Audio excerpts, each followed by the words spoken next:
Welcome. I am so excited to share this video with you all today. This is a topic that is so close to my heart as it's an area that I've been working on for my entire conscious life. And there's absolutely no way I can say that I have mastered it, but I have come such a long way and have seen tremendous impacts on my sense of inner peace and equilibrium as someone who used to be super anxious and stressed about so many day-to-day things in life, and knowing that even without major traumatic things that are part of the human experience, I'm still often was thrown off that equilibrium and inner peace in my day-to-day life. I know how much our mindset plays a gigantic role in how we experience this life. And yeah, so today I'm excited to share some of those mindset shifts and practical tools, as always, that really help us to cultivate a lot more inner peace and joyfulness and tranquility in our day-to-day lives. Okay, so let's dive in. First of all, what I want to talk about is the fact that we are meaning creating creatures as human beings. And we create stories and assign meaning to facts all the time.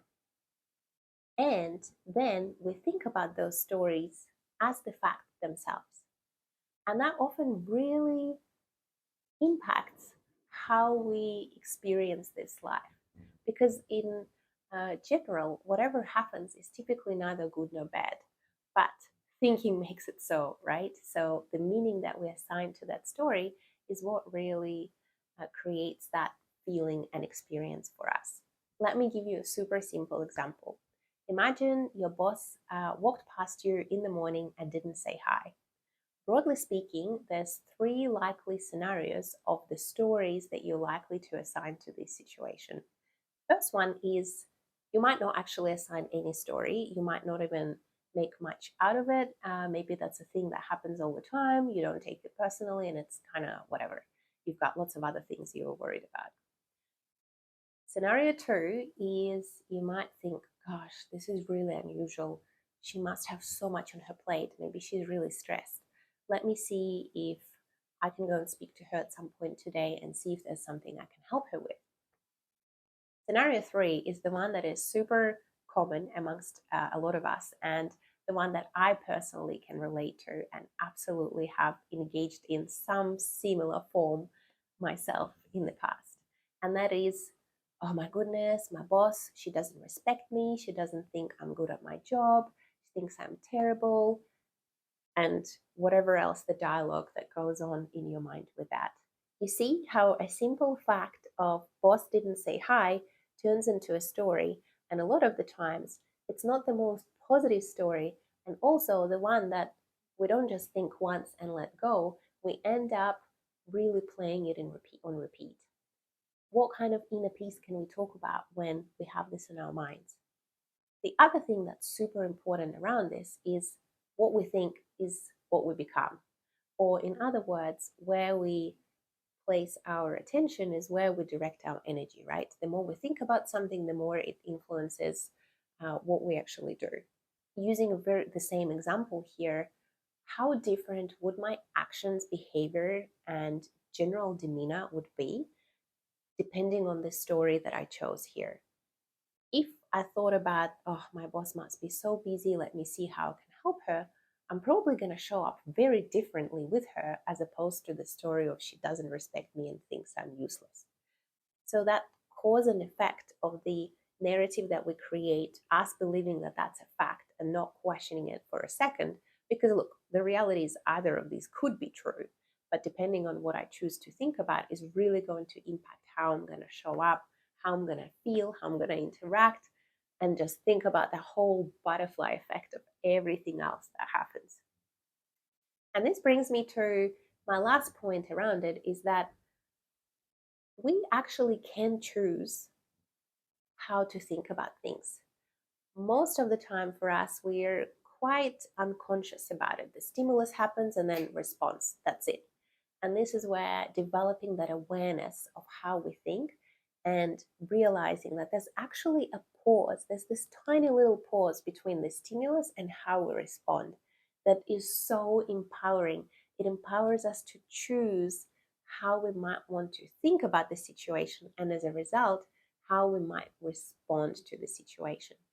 Even just gaining the awareness of like, the boss didn't say hi, and this is the story that I assigned to it, and this is the inner dialogue that's running in my head, already gives you so much power to be able to decide what to do with that information. When I first became familiar with my thoughts and my inner dialogue, I honestly was mortified. Some things I would be sitting in a meeting sometimes at work and literally say something and then listen to my inner voice saying to me, "Oh, everybody thinks you're so stupid. This is, you're so incompetent." And having that power to realize that, oh, this is such an interesting thought, rather than straight away believing in it and then maybe going into my shell and not contributing for the rest of the meeting, has been the most revolutionary aspect for myself. And these might be very simple things, and maybe you're watching this and think, I've always known it. But for me, separating the fact and the situation and even the thought from the narrative and realizing that I actually can choose and influence it has been so, so tremendous. So, developing some form of a mindful practice that really allows you to develop that ability to recognize when there is that pause and really become aware of your thoughts is going to be uh, instrumental, and I would even say is a non-negotiable when it comes to a life that's full of peace and you feeling like you're living in a lot more of an alignment and balance with the world and yourself.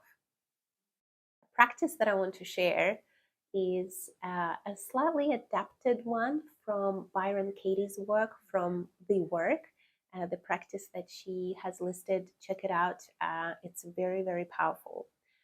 I've sort of slightly adapted it over time to suit my needs, so I'm going to share it with you in that form.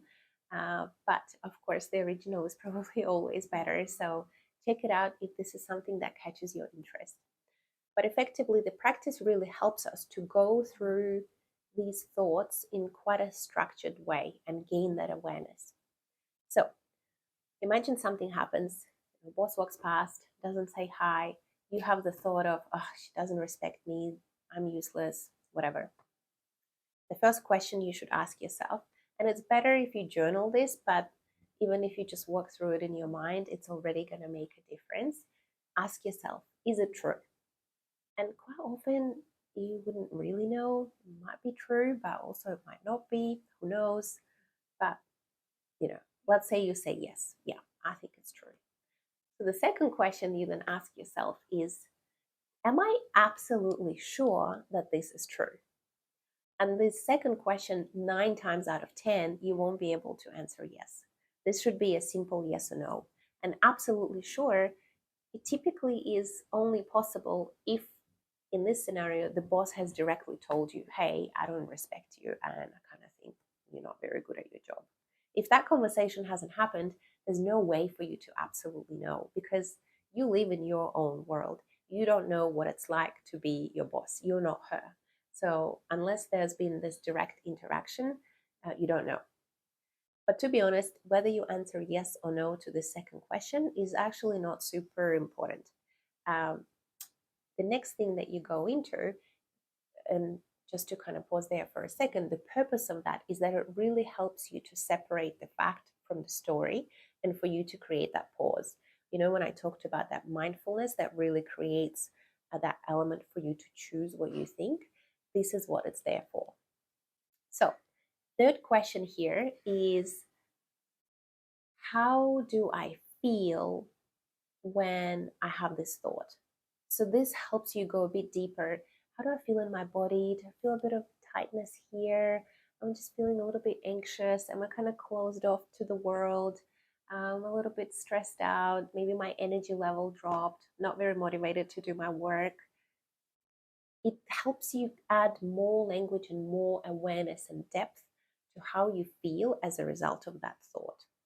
And the final one, which is so powerful, the fourth question here is, who would I be without this thought?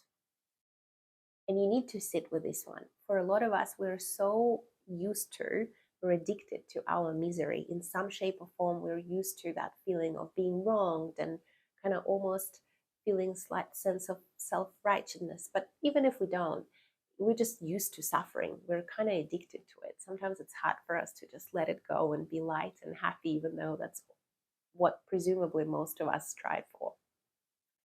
So dropping that thought and realizing that actually, if I don't have that thought, I feel light and I feel a lot more love towards myself and the world and my boss, and I feel energized and it feels completely different in my body. I'm so open.